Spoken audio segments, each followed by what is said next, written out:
নমস্কার বন্ধুরা, welcome to my channel SB explorer.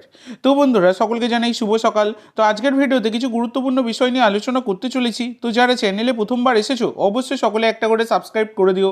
Subscribe করা সম্পূর্ণ ফ্রি, তাই যারা যারা ভিডিও দেখছো একটা করে সাবস্ক্রাইব করতে কিন্তু কেউ ভুলো না।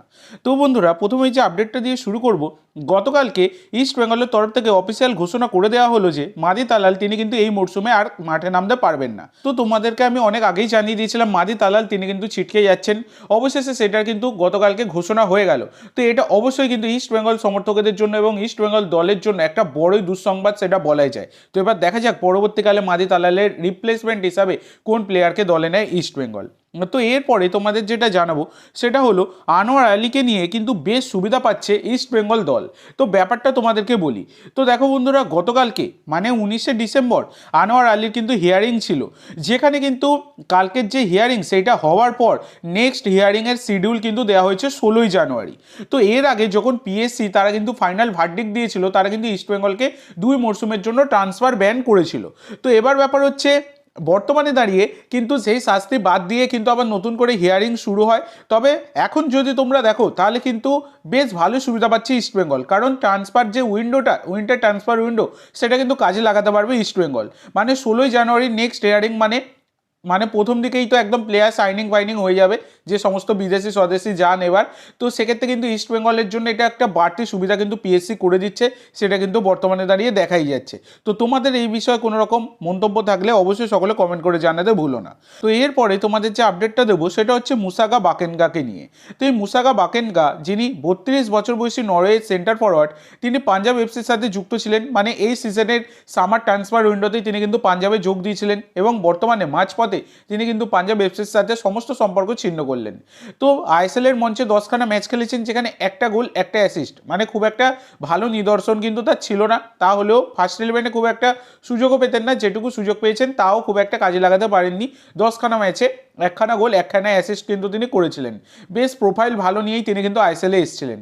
তো বর্তমানে দাঁড়িয়ে তিনি কিন্তু সমস্ত সম্পর্ক ছিন্ন করলেন পাঞ্জাব এফসির সাথে এবং পাঞ্জাব এফসি থেকে সেটা অফিসিয়ালি ঘোষণা করে জানিয়ে দেওয়া হলো।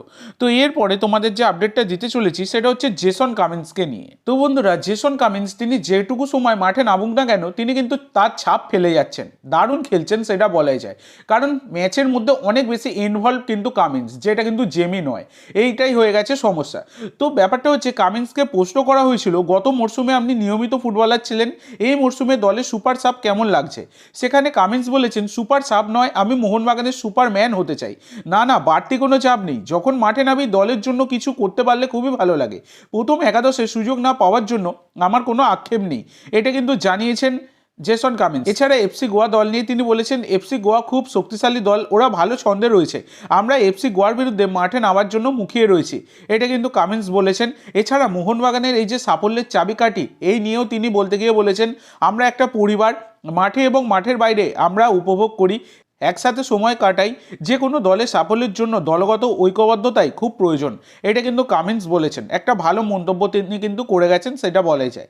এরপরে তোমাদের যে আপডেটটা দিতে চলেছি সেটা হচ্ছে আজকে মোহনবাগানের সাথে এফসি গোয়ার কিন্তু ম্যাচ রয়েছে।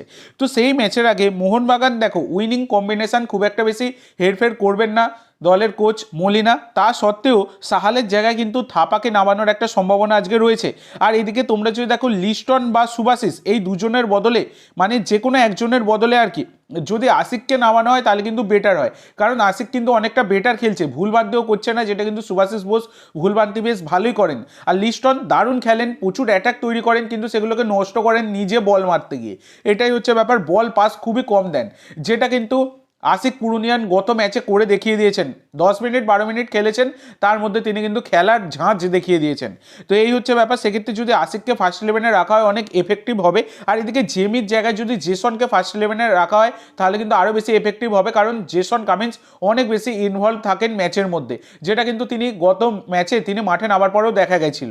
এই হচ্ছে ব্যাপার। তো কেমন হবে দলের প্লেইং 11 সেটা একটু আলোচনা করা যাক। তো মোহনবাগান কিন্তু 4-2-3-1 ফরমেশনে দল নামাবে। গোলকিপার ভিশাল, 4 জন ডিফেন্ডার, রাইট ব্যাকে আশিস, লেফট ব্যাকে সুভাশিস বা আশিক, সেন্টার ব্যাকে টম বা আলবার্টো, 2 জন ডিফেন্সিভ মিডফিল্ডার আপুইয়া এবং থাপা, 3 জন অ্যাটাকিং মিডফিল্ডার, রাইট মিডফিল্ডে মনভীর, লেফট মিডফিল্ডে লিস্টন বা আশিক, সেন্টার অ্যাটাকিং মিডফিল্ডে দিমি, 1 জন ফরওয়ার্ডস জেমি ম্যাকলারেন বা কামিন্স, এইরকম হতে পারে।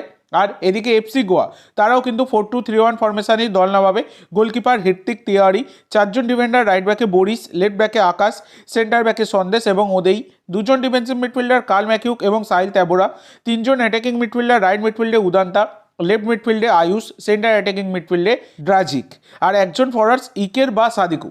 তো সাদিকুর কিন্তু আজকে ফার্স্ট 11-এ থাকার একটা সম্ভাবনা থাকছে। তো দেখা যাক কি হয়, আজকের প্লেইং 11 কেমন হতে পারে অবশ্যই সকলে কমেন্ট করে জানাতে ভুলো না। তো আজকের জন্য এইটুকু বন্ধুরা, ভিডিওটি ভালো লাগলে অবশ্যই লাইক করো, শেয়ার করো, আমার চ্যানেলে প্রথমবার এসে থাকলে চ্যানেলটি সাবস্ক্রাইব করো, আর কমেন্ট করে জানাও ভিডিওটি কেমন লাগলো। ধন্যবাদ।